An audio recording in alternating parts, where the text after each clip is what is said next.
Dumaan to sa FYP mo kasi kailangan mong matuto mag-Excel. Makakala may sample data na pala ako dito. Namumblema yung HR manager ko kasi may data siya dito ng finance, inventory, IT na mga list of names. Gusto niya sana niya, itong mga names na yan, mag-column siya dito sa EMP name.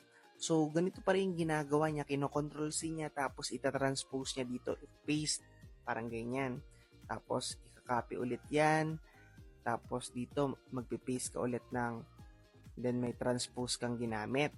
So, kung ganyan gagawin mo, tuloy mo lang, sabi ko. May tuturo kong technique na function ni Excel na toggle. So, dito equals toggle. Highlight mo lang tong particular data mo, comma, 1. Ignore natin yung blanks. Hit enter mo lang. So, kung makikita mo dito, nag-column na yung data mo. So, ganun lang siya ka-basic. I hope nakatulong sa'yo yung technique na to.